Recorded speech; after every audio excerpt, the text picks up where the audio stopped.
Hello नमस्कार जय हिंद। स्वागत है सभी का आधेगा मंत्रा पर। मैं विकास गुप्ता हाजिर हूँ आपके बीच एक नया वीडियो लेकर के, जहां हम डिस्कस कर रहे हैं केवीएस पीजीटी कॉमर्स से रिलेटेड कॉन्सेप्ट्स, और ये साथ साथ में आपको हेल्प कर रहे हैं यूपी टीजीटी पीजीटी के लिए। देखिए, यहाँ हम एक ऐसा कोर्स बिल्ड कर रहे हैं जो आपको आने वाले जितने भी एग्ज़ाम्स हैं उन सभी में बहुत ज़्यादा हेल्प करने वाला है, और सभी टॉपिक्स जो होंगे वो लगभग लगभग रिलेटिव ही होंगे। और आगे फर्दर भी इसी तरह से जो कोर्सेज हैं वो यूट्यूब पर आपको अवेलेबल होते रहेंगे। तो पहली चीज़ तो ये है कि हमें ये मेक श्योर करना है कि हम जो भी प्रिपरेशन कर रहे हैं उसमें 101% हम सक्सेसफुल हो जाएं, ताकि हमें दूसरा ऑप्शन चूज़ ही ना करना पड़े, या ये कह लीजिए कि हमें दूसरा ऑप्शन अपनी लिस्ट में ही नहीं रखना है।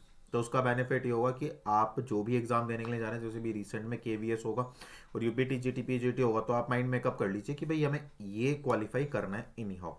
तो अगर आप माइंड मेकअप कर लेंगे तो उसके अकॉर्डिंगली जब आप अपने आप को दूसरा ऑप्शन ही नहीं देंगे, तो वहाँ पर वो चीज़ें और भी ज़्यादा ईजी हो जाएंगी, क्योंकि आपका 100% चला जाएगा। पहली चीज़ तो ये हो गई। दूसरी बात क्या है कि मैंने आपसे बार बार इस चीज़ को कहा है कि आपने नोट्स खुद से बनाइए, तो उसका बेनिफिट आपको ज़्यादा मिलेगा, उसका एडवांटेज आपको ज़्यादा मिलेगा। ठीक है। दूसरी चीज़ में, एक तो नोट्स खुद से बनाने, रिवीजन और सेल्फ स्टडी के लिए आप टाइम निकालिए। अगर आप खुद से नोट्स नहीं बना पा रहे हैं या पीडीएफ के चक्कर में लगे हुए हैं, यार यहाँ से मटेरियल मिल जाए यार वहाँ से, आप कम कीजिए, लेकिन उसको बहुत बेहतर तरीके से कीजिए। ज़्यादा करने से और उसकी वेटेज कम रहने से कोई बेनिफिट नहीं होगा।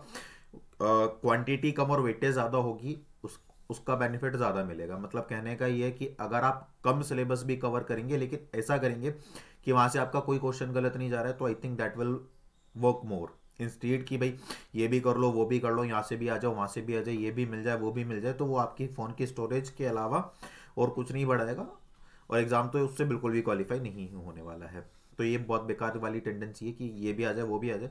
हम जितना कर रहे हैं और जितना हमें मिल रहा है, जितना मटेरियल हमारे पास है, हम उस चीज़ को तो लेकर के सेटिस्फाई हो जाए कि भाई सपोज करो आपके पास कोई एक बुक है और वो बुक आपको 101% आती है, उसमें से अगर एक भी क्वेश्चन पूछा जाता है तो आपका वो मिस नहीं होगा। अगर आप इस बात को इंश्योर हो जाए तब आप दूसरी चीज़ पर जाइए, उसके अलावा तो बिल्कुल भी मत जाइए।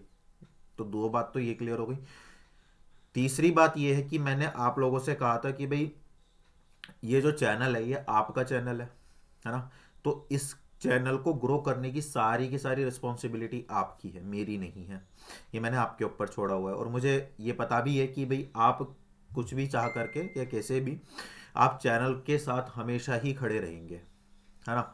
लेकिन कहीं ना कहीं जो चैनल की ग्रोथ देखने में आ रही है, जो एनालिस्ट कह रहे हैं, वो कहीं ना कहीं अच्छा फीडबैक नहीं दे रहे हैं, और उसको देख करके थोड़ा डिसअपॉइंटमेंट भी हो रहा है। तो मेरा मन ये भी था कि भाई आपको इन फर्दर फ्यूचर में दो दो क्लासेस प्रोवाइड कराई जाए, ताकि मिड ऑफ फैब या फैब के लास्ट तक आपका जो सिलेबस है वो कंप्लीट हो जाए। बट यहाँ तो अभी एक ही, मतलब मैं अकाउंटेंसी का हमारा जो शेयर्स है, आज रीइशू ऑफ शेयर्स हो जाएंगे और शेयर कंप्लीट हो जाएगा, उसके बाद आपके लगभग लगभग 5-6 टॉपिक बचेंगे, और स्टिल सब्सक्राइबर्स कितने हैं, है ना।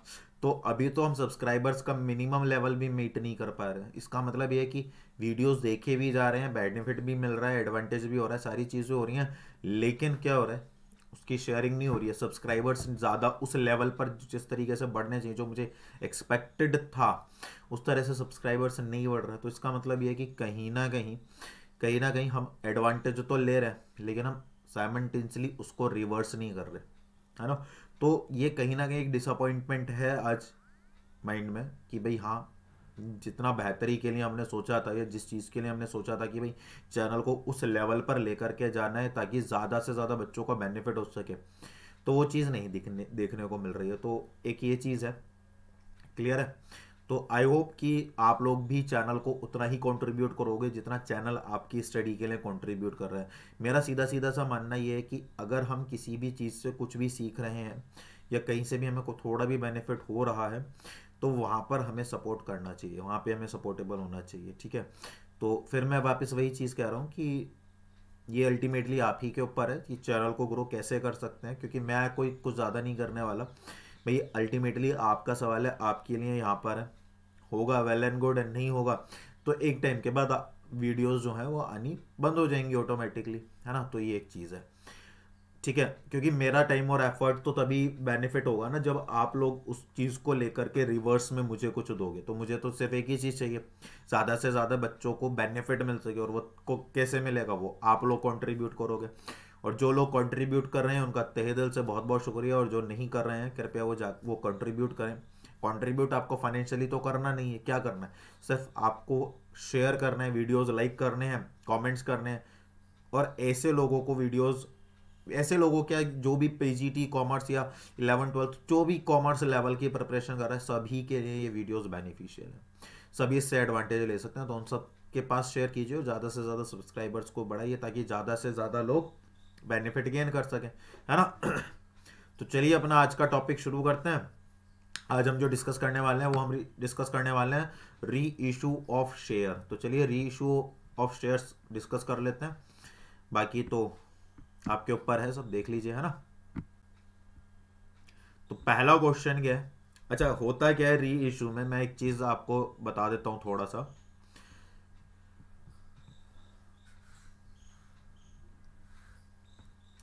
ठीक है, मैं एक सेकंड देना मुझे जरा।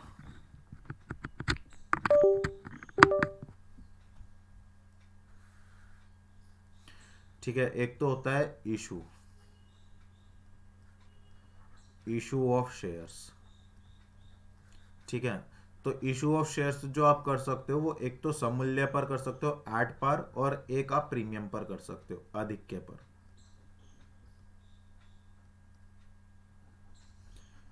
ठीक है, तो होता क्या है कि कंपनी ने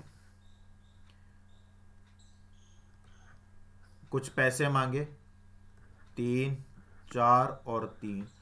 तो ये एप्लीकेशन हो गया, ये अलॉटमेंट हो गया, और ये फाइनल कॉल हो गया। इनके पास 100 शेयर्स थे, तो उन्होंने एप्लीकेशन दे दी, अलॉटमेंट दे दी, लेकिन फाइनल कॉल नहीं दी। तो कंपनी ने क्या करा, कंपनी ने इनके शेयर्स को फॉरफिट कर लिया।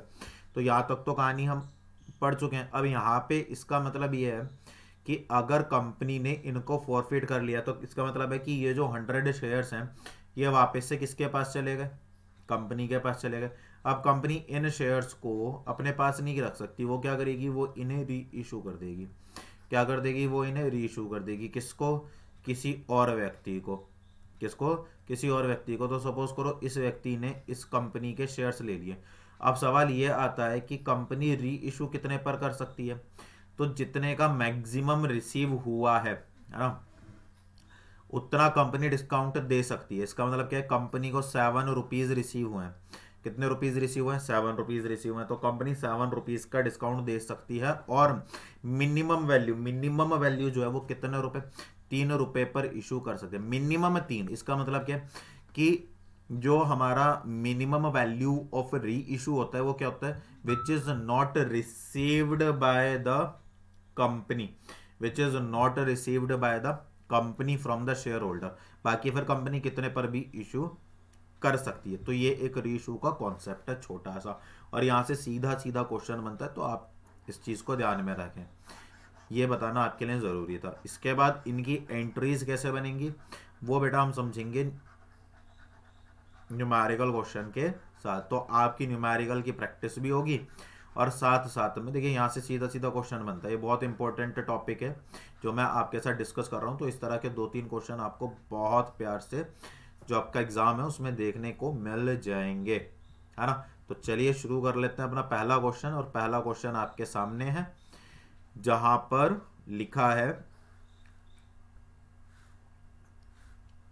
PY Limited forfeited 200 of ₹10 each for the non-payment of first and final call of ₹3 per share। अच्छा, एक शेयर की वैल्यू कितनी थी, 10 रुपये थी। फर्स्ट एंड फाइनल कॉल जो कि 3 रुपये थी उसका पेमेंट नहीं हुआ है। इसका मतलब यह है कि 7 रुपये का पेमेंट हो गया है। द फॉरफिटेड शेयर्स वर री इशू, द फॉरफिटेड शेयर्स वर री इशूड फॉर ₹8 पर शेयर, है ना, पास द नेसेसरी जर्नल एंट्री। तो इसका मतलब ये है कि हमने इन शेयर्स को क्या कर लिया, हमने इन शेयर्स को री इशू कर दिया।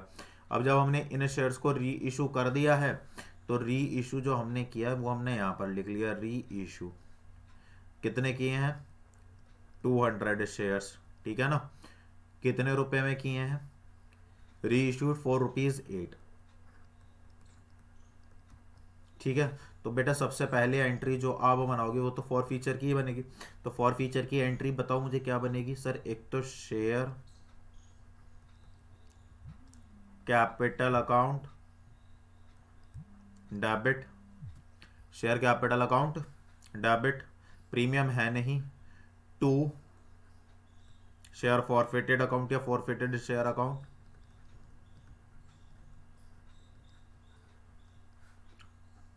टू है ना, किससे पेमेंट रिसीव नहीं हुआ है,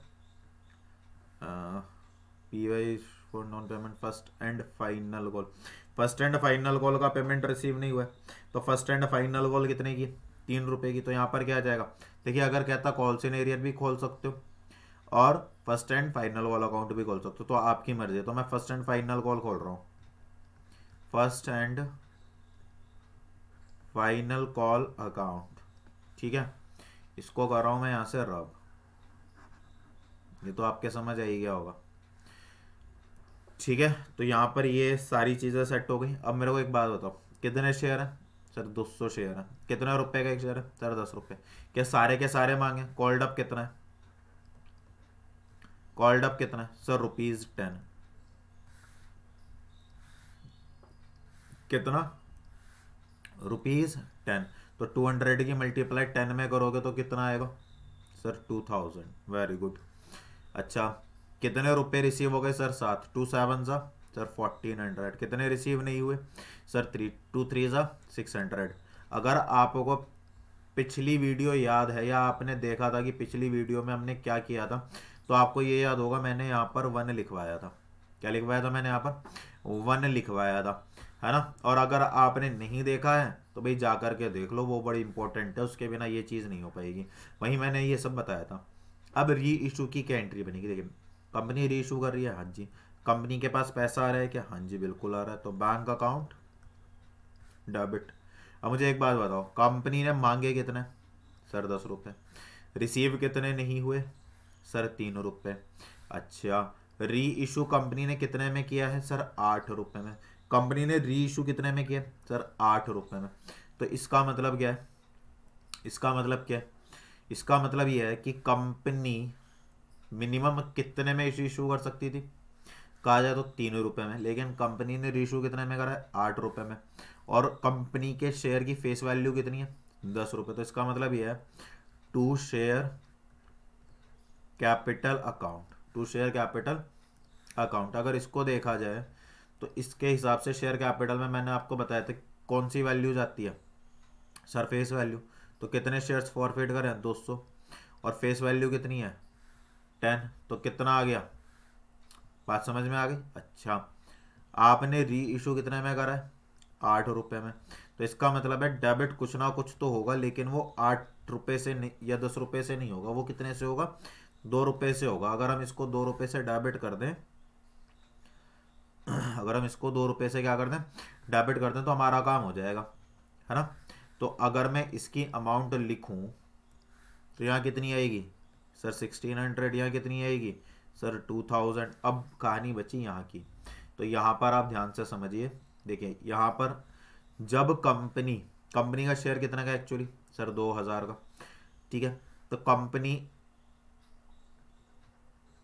रेशो कितना में कर रही है सर, 1600 में। तो इसका मतलब है कि company share forfeited account debit, बात समझ आ गई। कितने रुपए, 400।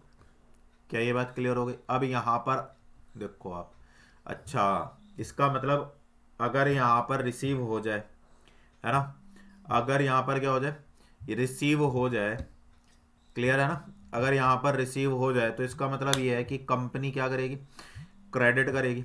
लेकिन अगर कंपनी को रिसीव ना हो, कंपनी को क्या ना हो, अगर कंपनी को रिसीव ना हो तो कंपनी क्या करेगी, कंपनी उसको डेबिट कर देगी। क्लियर, क्लियर है ना ये वाली बात। तो इसका मतलब ये है कि यहां पर भी फॉरफिटेड क्रेडिट हो रहा है और यहां पर फॉरफिटेड क्या हो रहा है, डेबिट हो रहा है। तो यहां पर नंबर 1 लिखना है और यहां पर नंबर 2 लिखना है। अब ये नंबर 1 और 2 का क्या लॉजिक है, देखिए जब भी कंपनी री इशू करती है तो कंपनी को ना बेनिफिट्स होते हैं, है ना। क्या होता है कंपनी को? बेनिफिट होता है ना। कंपनी जब भी रीइशू करेगी कंपनी को क्या होगा? बेनिफिट होगा। या तो बेनिफिट होगा या नहीं होगा। जाहिर सी बात है अगर कंपनी दोबारा से रीइशू कर रही है तो कंपनी को बेनिफिट ही होगा, तभी वो रीइशू करेगी। अल्टीमेटली कंपनी को तो अपनी प्रॉफिटेबिलिटी इंक्रीज करनी है ना। तो इसके लिए क्या होता है कि कंपनी एक एंट्री और पास करती है ना। कंपनी क्या करती है? कंपनी एक एंट्री और पास करती है, और वो कंपनी एंट्री पास करती है फॉरफिटेड शेयर अकाउंट डेबिट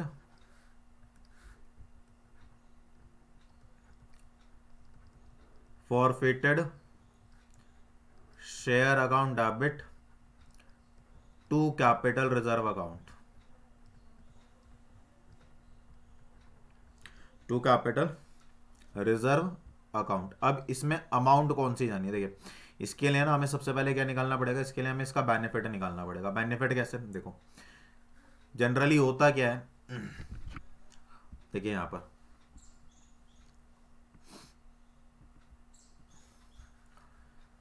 हम करते क्या है कि यहाँ पर कंपनी ने 1 लिखा हुआ है, इसको पेन चेंज कर लेता हूँ और यहाँ पर मैं ले आता हूँ, आजा भाई, ब्लैक ब्लैक ले लेते हैं, चलो ठीक है।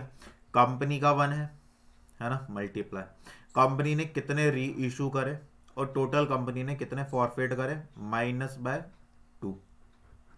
अब बेटे एक बात समझो, कम 1 की वैल्यू कितनी है सर? 1400। कितनी है? 1400। कंपनी ने रीइशू कितने करे सर? 200। और कंपनी ने फॉरफिट कितने करे सर? 200। तो 200 माइनस 200 गया, और माइनस कितना होगा सर? 400। इक्वल कितना आ गया? 1000। बस यही वाली अमाउंट जो है वो यहाँ पर चली जाएगी। इसका मतलब री इशू करने पर कंपनी को कितने का बेनिफिट हो रहा है? 1000 का बेनिफिट हो रहा है। और कंपनी को री इशू पर जो बेनिफिट होता है उसे कंपनी कहाँ ट्रांसफर करती है? शेयर कैपिटल में ट्रांसफर करती है। तो अब इस पॉइंट से हमने क्या क्या निकालना सीखा वो अपने को समझ में आना चाहिए। तो यहाँ पर एक तो हमने ये चीज निकालना सीखी कि कंपनी शेयर्स फॉरफिट कैसे करती है, शेयर फॉरफिटेड में जो अमाउंट जाता है वो कैसे निकलता है, कॉल्स इन एरियर का अमाउंट कैसे निकलता है। दूसरी चीज क्या है, कंपनी अगर लॉस रेशो पर लॉस होता है तो उसकी अमाउंट कैसे निकलती है, बैंक में कौन सी अमाउंट जाती है। आगे जो केसेस आएंगे उसमें आपका और क्लियर हो जाएगा, ठीक है। और कंपनी को जो प्रॉफिट होता है री इशू पर तो वो कहाँ पर ट्रांसफर करती है। अच्छा कंपनी को क्या लॉस भी हो सकता है? नहीं, ये जो 1000 की वैल्यू आ रही है ये कभी भी माइनस में नहीं आएगी, ये बात ध्यान में रखना, है ना। 1 multiply ratio upon forfeited -2, right. इसकी अमाउंट कभी भी नेगेटिव नहीं होगी। इसका मतलब कंपनी रेशो पर कभी भी लॉस में नहीं जाएगी। क्यों नहीं जाएगी? देखो बहुत सीधा सीधा सा लॉजिक है। कंपनी ने शेयर्स फॉरफिट करे, 10 रुपए का एक शेयर था, 7 रुपए कंपनी को रिसीव हो गए, 3 रुपए रिसीव न हुए। तो कंपनी के रूल्स क्या बोलते हैं? कंपनी के रूल्स बोलते हैं कि मिनिमम मिनिमम आप री इशू कर सकते हो कितने पर? जितना आपको रिसीव नहीं हुआ। तो कंपनी 3 रुपए पर तो इशू कर ही रही है। कितने पर इशू कर रही है? 3 रुपए पर तो इशू कर ही रही है। तो इसका मतलब क्या है कि जो लॉस उसे प्रीवियसली हुआ था वो तो रिकवर हो गया, लेकिन कंपनी ने कितने पर इशू किया? कितने पर रीइशू किया? 8 पर रीइशू किया। तो इसका मतलब कंपनी जो उसका लॉस था उससे ज्यादा, है ना, उससे ज्यादा पर कंपनी क्या कर रही है? री इशू कर रही है ना। उससे ज्यादा पर कंपनी क्या कर रही है? री इशू कर रही है। अब देखो कंपनी को 3 रुपए का लॉस हुआ था लेकिन उसने इशू कितने में करा? 8 में। तो कंपनी को फायदा कितने का हुआ सर? 5 रुपए का। तो 5 2 10, 1000 दिया है। क्लियर है? तो 5 रुपए का कंपनी को फायदा होगा। या तो कंपनी को फायदा नहीं होगा या कंपनी को फायदा होगा लेकिन नुकसान नहीं होगा। क्लियर है? क्लियर है यहाँ तक? चलो नेक्स्ट वाला देखो, उसमें थोड़े केसेस हैं तो वहां पर तुम्हारा जो है क्लियर हो जाएगा। P limited issued 200 shares of ₹10 each for non payment. ये नॉन पेमेंट है। Non payment of first and final call of ₹3 per share and the second call of ₹2 is yet to be made. So the forfeited shares were reissued. Pass the journal entries in each of the following individual cases. तो इसके लिए सबसे पहले हम क्या करते हैं? सबसे पहले हम फॉरफिट कर लेते हैं, बाकी काम तुम बाद में कर लेंगे। Share capital account debit to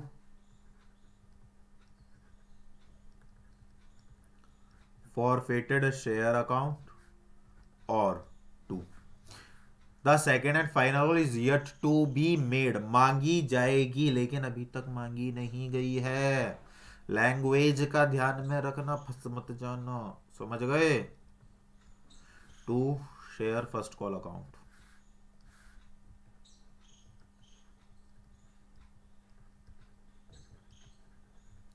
ठीक, कितने शेयर हैं? 200। कितने रुपए भी कंपनी ने मांगे? 10 रुपए नहीं, 2 रुपए तो कंपनी ने मांगे ही नहीं। तो कितने मांगे कंपनी ने? 8 रुपए। तो 2 8 1600।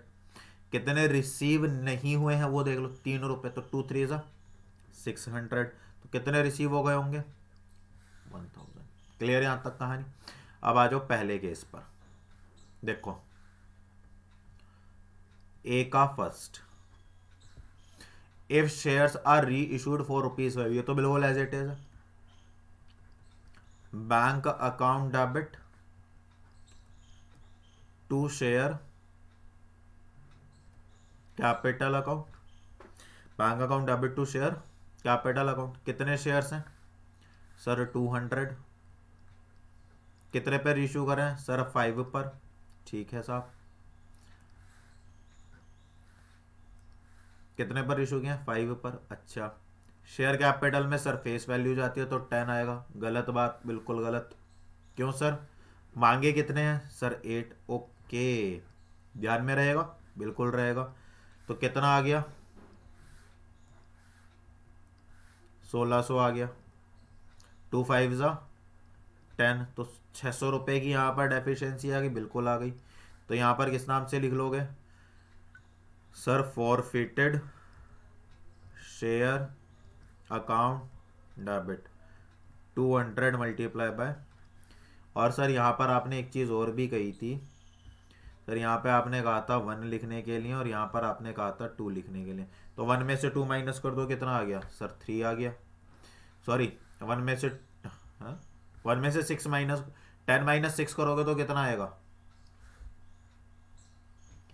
तो फायदा हो गया। फॉरफिटेड शेयर अकाउंट डेबिट क्या हमेशा सर कैपिटल रिजर्व में ही जाएगा? बिल्कुल बच्चे, हमेशा कैपिटल रिजर्व में ही जाएगा। कितने रुपए जाएंगे? 1000 माइनस 600 400। कितना आसान है ना। आ जाओ केस 2 पर। पहली वाली एंट्री सेम रहेगी, तो यहाँ पर A2 आ जाओ। सॉरी A2 नहीं, B1। ये A हटा दो, ये हटा दो, 1 और 2। ये बी केस आ गया। अच्छा, बी में क्या कह रहा है? बी में कह रहा है if shares are reissued for ₹9 पर share and rupees called up. अच्छा, कितने रुपीज कॉल्ड अप किए? ये रह गया। इस पे लिख लो 9 8 8 फुल्ली पेड हो गया, 10 हो गया, 12 प्रीमियम पर हो गया, फुल्ली पेड अप 9 8 10 12 10 9 8। इस पे 8 लिख लो, ठीक है। इस पर 8 लिख लो। If the shares are reissued for ₹9 पर शेयर और ₹8 कॉल्ड अप। भाई 8 रुपये तो मांगे कंपनी ने, और कंपनी ने रीइश्यू कितने में करा? 9 रुपीज में। बेनिफिट हो गया कंपनी को, देखो कैसे। Bank account debit to forfeited share account to sir share first call account. Final call आएगी सर? नहीं आएगी। क्यों नहीं आएगी? क्योंकि सर वो अभी कंपनी मांगेगी, मांगी नहीं है। देखो ये नहीं लिखा कि नॉट मेड, ये लिखा येट टू बी मेड, भविष्य में मांगी जाएगी। बहुत बच्चे कंफ्यूज हो जाते हैं, इसलिए मैंने ये वाला क्वेश्चन ले लिया। Bank account debit. अच्छा, कितने शेयर्स फॉरफिट करे थे सर? 200। कितने मांगे हैं सर? 8 रुपये। तो 1600 आ गया। हाँ सर। और सर कितने रुपए रिसीव नहीं हुए थे? देखो ये तो अमाउंट मैं भी भूल गया। कितने रुपए रिसीव नहीं हुए थे? अच्छा सॉरी, ये तो बन गई। हाँ सॉरी सॉरी सॉरी, 1 मिनट, ये तो हम एंट्री बना चुके। अब तो बैंक वाली एंट्री बनेगी। अब तो बेटे बैंक वाली एंट्री बनेगी, ये नहीं बनेगी, ये मैंने गलत बना दी। देखो, bank account debit to share capital account. Bank account debit to share capital account. अब देखो कंपनी ने री इशू कितने में करा है, 9 में।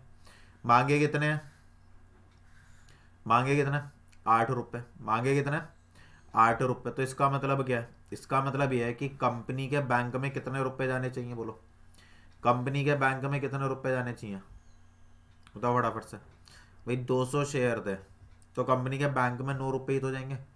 रीशू तो वो 9 से कर रहा है ना, हाँ। और मांगे कितने, कॉल्ड अप कितने सर, 8।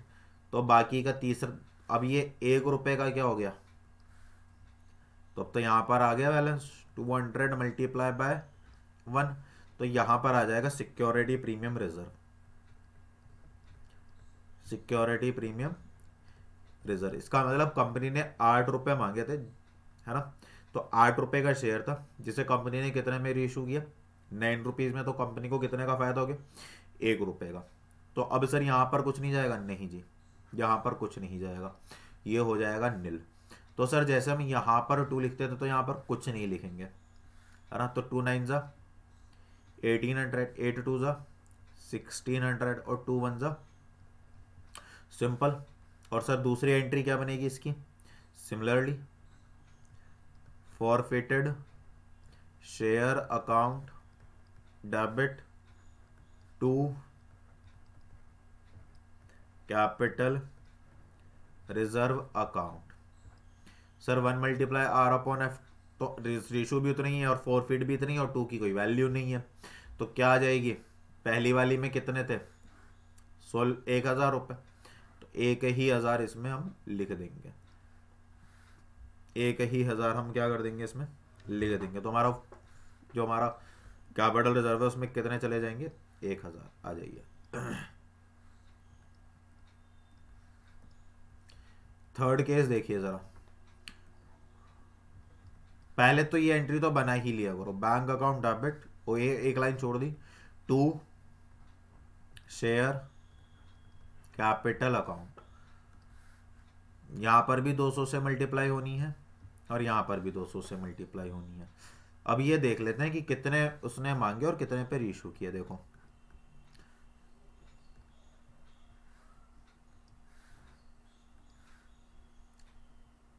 8 रुपये और फुल्ली पेड अप, 8 रुपये और fully paid up. Fully paid up, fully paid up की वैल्यू कितनी है, देखो 2 चीजें, एक तो है कॉल्ड अप और एक है पेड अप। कॉल्ड अप कितने हैं, कॉल्ड अप कितने हैं बोलो, कॉल्ड अप कितने हैं, 8 रुपये। और पेड अप कितने हैं,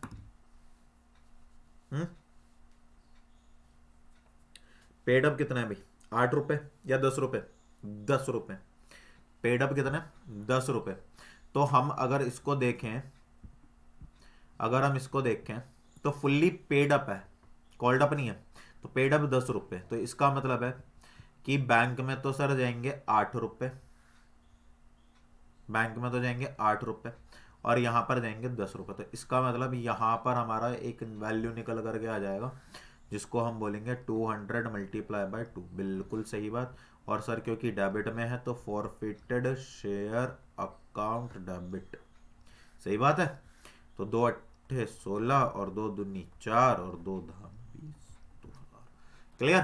अब मैंने आपसे दूसरी एंट्री क्या कहा था, फॉरफिटेड शेयर अकाउंट डेबिट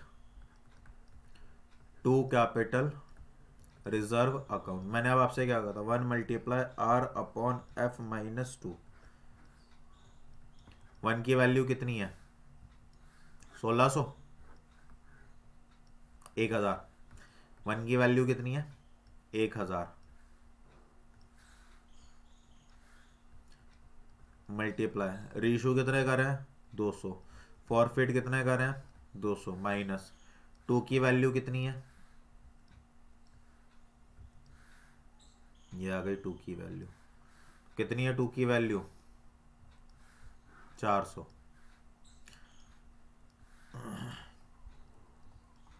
दो सौ से 200 हो गए, 600 रुपये आ गए। तो यहाँ पर कितने का फायदा हो गया, 600 का फायदा हो गया। क्लियर ये वाला केस। देखो लास्ट केस और डिस्कस करते हैं। ये मैंने आपको चारों केस बता दिए, अगर आपने ये चारों केस बहुत ध्यान से कर लिया ना तो आपका काम हो जाएगा। वही मैंने क्या कहा, bank account debit to bank account, debit to share capital account 200 और 200 multiply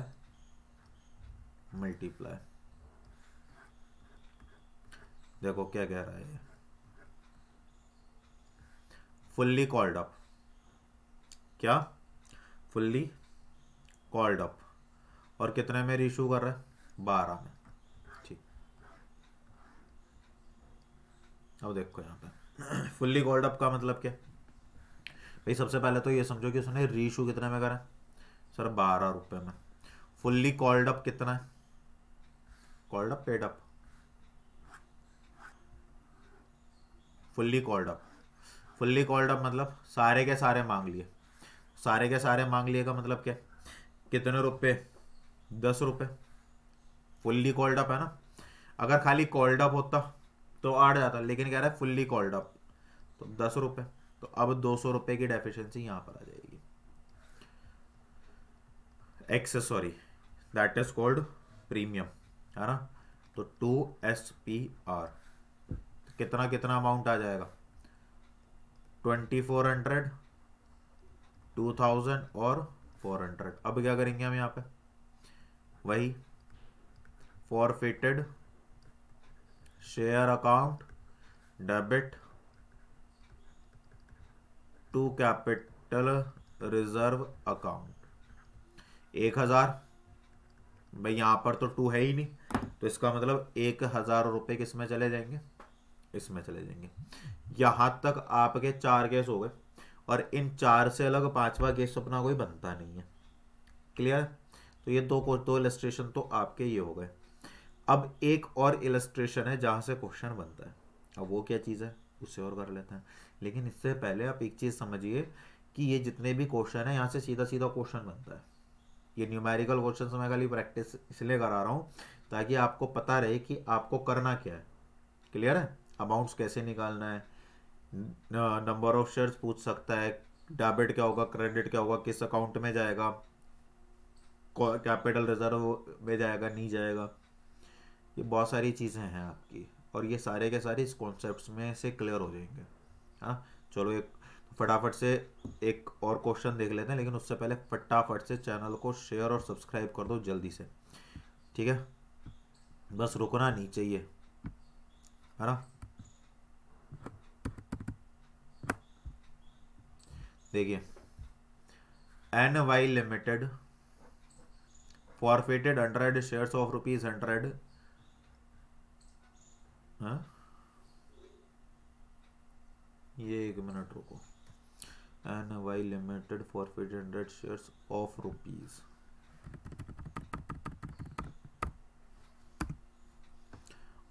₹10 each for non payment of first and final call of ₹3 per share। Similarly 10 रुपए का एक शेयर है, 3 रुपए से कॉल रिसीव नहीं हुई तो कितने से रिसीव हो गई होगी, 7 रुपए से। आउट ऑफ दिस कंपनी री इशूड 70 पर शेयर 6, कंपनी ने जो री इशू किए हैं, मैं यहाँ पे लिखता हूँ फिर जगह कम रहेगा, कंपनी ने जो री इशू किया है वो किए हैं 70 शेयर्स, और वो भी कितने में, 6 पर शेयर में। तो पहली एंट्री तो अपनी वही बनेगी,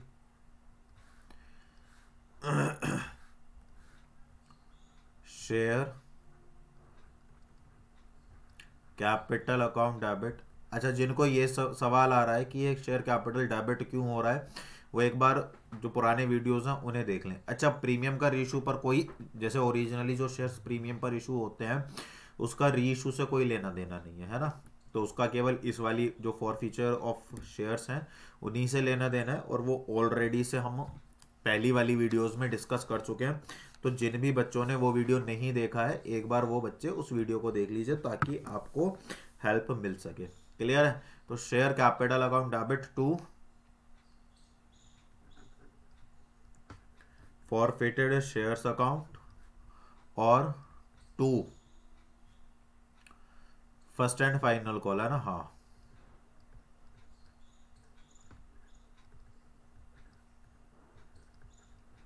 ठीक है। तो ये एक चीज है, ओके, ये डेबिट कुछ ज़्यादा ही आगे भाग गया, इसको इधर लेके आओ, इधर आ गई तो डेबिट। तो अमाउंट क्या क्या आ जाएंगी, एक बार अमाउंट देख लेते हैं इसी। चलो पेन चेंज करता हूँ, ये वाला लेता हूँ। 100 शेयर्स हैं, 10 रुपये का एक शेयर है, 1000 हो गया। कितने रुपए रिसीव नहीं हुए हैं, 3 रुपये। 300 तो कितने रुपए रिसीव हो गए, 700। तो 700 पर हम लगा देंगे 1 पॉइंट। तो यहाँ पर आ गया नंबर 1। सॉरी, दूसरी जो एंट्री पास करेंगे वो हम करेंगे री इशू की। किसकी एंट्री पास होगी, री इशू की। तो री इशू की एंट्री जो है,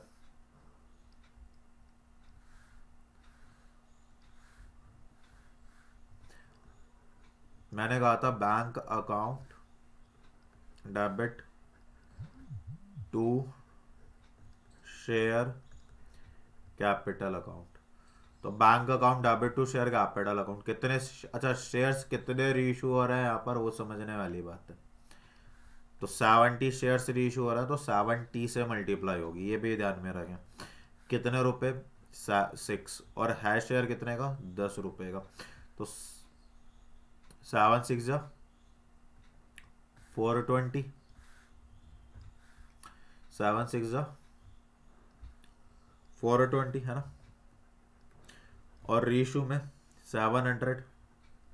तो इसका मतलब यहाँ पर हमारी क्या निकल करके आ गई, डेफिशिएंसी निकल करके आ गई। अगर यहाँ पे डेफिशिएंसी निकल करके आ गई है तो नुकसान हो गया। नुकसान हो गया का मतलब क्या है कि फॉरफिटेड शेयर क्या हो जाएंगे, डेबिट। कितने से, 4 रुपये से, 280। और यहाँ पर मैं लिख दूंगा कितना, नंबर 2। अब सर तीसरी एंट्री, बिल्कुल तीसरी एंट्री जो बनेगी वो बनेगी forfeited share account debit to capital reserve account. तो पहले में रिसीव कितने हुए, 700, ये ध्यान में रखें। अच्छा, मैंने आपको फॉर्मूला लिखवाया था, हाँ जी लिखवाया था, बिल्कुल लिखवाया था, याद है सर। कुछ कुछ मैंने लिखवाया था, 1 मल्टीप्लाई री issue of shares divided by, है ना, री issue of shares multiply divided by number of forfeited shares -2, है ना। इसका एक्चुअल फॉर्मूला सर बता दोगे क्या, इसका एक्चुअल फॉर्मूला है नंबर ऑफ अमाउंट कितना रिसीव हुआ, टोटल अमाउंट, उसमें मल्टीप्लाई हम करते हैं, है ना। वही ठीक है ना, total amount received on forfeited share multiply number of for reissued share divided by number of forfeited shares minus loss on reissued share. तो इतना लंबा चौड़ा ध्यान में रखने की जरूरत नहीं है, और ना ही आपसे फॉर्मूला पूछा जाएगा, सीधा सीधा आपसे पूछा जाएगा अमाउंट क्या है। तो सीधी सीधी अमाउंट ये है कि 1 को हमने एक डिनोट कर लिया है किस चीज़ से, कि भाई ये जो अमाउंट फॉरफिट कर रहे हैं उस पर जो रिसीव हो रहा है वो 1 है। उसको हमें किससे डिवाइड करना है, उसको तो मैंने और भी शॉर्ट कर दिया था, 1 मल्टीप्लाई आर अपॉन एफ -2। इसका मतलब क्या है, जैसे 1 है तो 1 में हमारी कितनी अमाउंट रिसीव हुई थी, देखो 700 रुपीज़ रिसीव हुए थे क्या, हाँ सर 700 मल्टीप्लाई री इशू कितने करे हैं सर, 70। फॉरफिट कितने करे थे सर, 100। अच्छा, लॉस कितने का हुआ था सर, 280 का। कितने का हुआ था, 280 का। तो 2 0 से 2 0 गई, 490 माइनस 280, तो 10 और 2 10, तो सीधा सीधा 210 रुपीज़ का प्रॉफिट आ गया। और ये 210 रुपीज़ कहाँ पर चले जाएंगे, ये यहाँ पर आ जाएंगे। इससे ज़्यादा आपसे यहाँ पर कुछ भी नहीं पूछेगा। यहाँ पर आपका री इशू ऑफ शेयर्स क्या हो गया, कंप्लीट हो गया। तो हमने इशू करना सीखा, हमने प्रीमियम सीखा, हमने कॉल्स इन एरियर सीखा, हमने कॉल्स इन एडवांस सीखा, हमने उसके बाद अंडर सब्सक्रिप्शन सीखा, हमने उसके बाद ओवर सब्सक्रिप्शन सीखा, उसके बाद हमने क्या किया, उसके बाद हमने फॉर फीचर किया, है ना। अलग अलग तरह से फॉर फीचर किया, नॉर्मल केस में या क्या कहते हैं प्रीमियम वाले केस में, उसके बाद हमने री इशू सीखा। तो ये एक एक कॉन्सेप्ट मैं आपको बिल्कुल डेप्थ और क्लियर में करा दिया है। इसके बाद अब कल जो हम डिस्कस करेंगे वो हम कुछ थ्योरेटिकल पोर्शन है, क्योंकि वहाँ से भी क्वेश्चन बनेगा, तो वहाँ से वो कॉन्सेप्ट्स हम क्या कर लेंगे, डिस्कस कर लेंगे। इतने ही आप फटाफट से क्या कर लीजिए, कल तक मैक्सिमम सब्सक्राइबर्स को इंक्रीज कर दीजिए, ज़्यादा से ज़्यादा शेयर कर दीजिए चैनल को, वीडियो को, ताकि ज़्यादा लोग इस बात का एडवांटेज ले सकें और वो अपनी प्रिपरेशन कर सकें। देखिए एक चीज़ का हमेशा ध्यान रखिए, you are preparing for a teaching exams, और टीचिंग एग्जाम्स का सीधा सीधा सा मतलब होता है, टीचिंग का सीधा सीधा मतलब होता है share the knowledge, share your knowledge, what you have, जो भी तुम्हारे पास है शेयर कर दो। तुम्हारे पास वीडियो है, नॉलेज है, मैं यकीनन कह सकता हूँ, और आप बिजनेस के भी स्टूडेंट हैं, बहुत सीधी सीधी सी बिजनेस की एक फिलोसॉफी है कि मार्क इंडस्ट्री और फर्म वही ग्रो करती है जहाँ कंपटीशन होता है लॉन्ग रन में, है ना। तो अगर कंपटीशन तगड़ा होगा तो आपके ग्रो होने के चांसेस हैं, वरना पैरेलल वहीं कांस्टेंट होकर के शून्य हो जाओगे, जीरो, बिल्कुल जीरो प्रॉफिट। ठीक है, ये हाइपोथेटिकली नहीं है, इकोनॉमिकली प्रूफ चीज़ है ये वाली बात, है ना। तो इसीलिए ज़्यादा से ज़्यादा चैनल को शेयर कीजिए, सब्सक्राइब कीजिए, कराइए, शेयर ही मत कराओ, सब्सक्राइब कराओ भाई, सब्सक्राइब कर चैनल है, ठीक है। मुझे सब्सक्राइबर्स चाहिए यार, तुम देख लो सीधा सीधा सा, सब्सक्राइबर्स आएंगे वीडियो कंटिन्यू रहेंगी, वरना तो वही है फिर 999 रुपये से लेकर के 9999 और ऊपर तक के कोर्सेज अवेलेबल है, खरीद लो आसानी से, कोई दिक्कत नहीं है। ठीक है, क्यों? क्योंकि वैसे भी इंडिया में अगर कोई चीज़ फ्री में मिलती है ना, तो उसकी कोई वैल्यू करता भी नहीं है ना। तो ये एक चीज़ है, बाकी तो आप देख लो आपको जैसे अच्छा लग रहा है, तो ठीक है ना। बस मुझे सब्सक्राइबर्स चाहिए, मुझे तो इतना पता है, कैसे होंगे वो आप देखो। हाँ, ये गारंटी है कि मेरे वीडियोस ऐसे ही आते रहेंगे सब्सक्राइबर्स वाली कंडीशन पे, है ना। तो ये एक चीज़ है। तो चलिए मिलेंगे कल एक नई वीडियो के साथ, जहाँ हम डिस्कस करेंगे कुछ और नई चीज़ें, कुछ थ्योरेटिकल कॉन्सेप्ट बड़े प्यारे और इंटरेस्टिंग, और एक एक चीज़ बिल्कुल ऐसे कॉन्सेप्चुअली सीधा क्वेश्चन आएगा, और अगर आपने दिमाग में फिट कर लिया ना तो क्वेश्चन क्लियर एंड कट, ठीक है ना। नोट्स ज़रूर बनाते रहना, ठीक है। चलिए अपना ख्याल रखिए, खुश रहिए, मस्त रहिए, मैं फिर बोल रहा हूँ इस चीज़ को, सब्सक्राइबर्स बढ़वाते रहिए। चलिए जय हिंद। और हाँ, नोट्स, रिवीजन और सेल्फ स्टडी, ये 3 चीज़ें, ये स्तंभ हैं, 3 चीज़ आपके, ये समझ लीजिए। और ये 3 स्तंभ आपका चौथा स्तंभ गाड़ देंगे, जिसको कहेंगे सफलता। ठीक है, चलिए ख्याल रखिए, जय हिंद।